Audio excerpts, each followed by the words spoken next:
เราสวัสดีพบกับการวิเคราะห์แผนทองรายวันเนาะมื้อนี้วันที่3เดือน3 2026มาวิเคราะห์แผนทองให้เป็นประจำทุกมื้อทุกวันเนาะโอเคมาเบิ่งแผนที่เฮาที่เฮาให้ที่เฮาให้เมื่อวานนี้กันก็คือตามที่เฮาบอกเนาะตอนนี้ทองอยู่ที่แนวต้านเมื่อวานเนาะตอนที่มันขึ้นมาจะสันนิษฐานได้ว่ามีโอกาสลงมาที่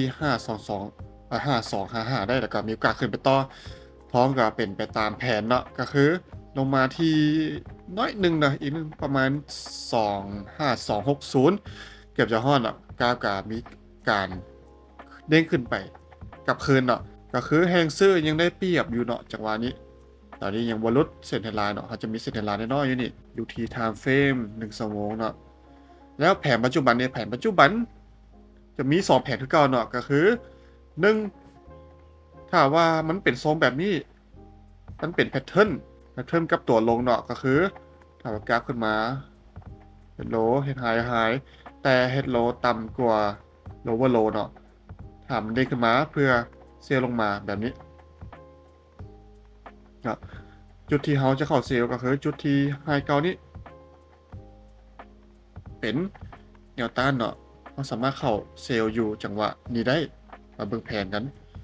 คือมันจะมีอยู่บอนี่เลยจุดนี้ ถ้ากราฟขึ้นมาแถวๆนี้เนาะก็มีหาจังหวะในการเข้าเซลล์ได้ก็คือโดยมีเงื่อนไขคือหนึ่ง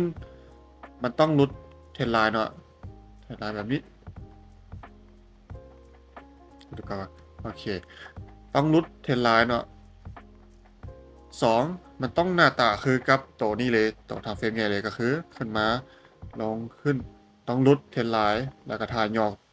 ถ้ารีเทสกลับมาเพื่อเซลล์ลงไปแบบนี้เนาะ กับ2มันจะมีอาจจะขึ้นมาฮอดแต่โลเก่าคือบอนนี้หรืออาจจะขึ้นมาฮอดแถวๆนี้ก็ได้เนาะแต่ถ้าว่าบนรุดเทรนไลน์พอยังขึ้นยังคุณแฮงเนาะเขาก็จะท่าจากว่าถ้ามันรุดนะครับตัวนี้เลยแล้วก็จะท่ามันย่อลงมาเพื่อไปที่แนวต้านที่2เนาะ5507แนวต้านที่2โดยถ้ามันลงมาที่เท่าใดลงมาที่บอนนี้เลยให้เป็นโดจุดนี้ ใกล้ๆเซตเทนไลน์เนาะเป็นแนวรับที่1จุดนี้ก็สามารถบายขึ้นไปได้เนาะถ้าว่ามันลงมาแล้วก็เห็นแพทเทิร์นอย่างนิดนึงก็บายขึ้นไปได้แนวรับที่2แนวรับที่2ให้บนเก่าเลยบอนนี้เนาะ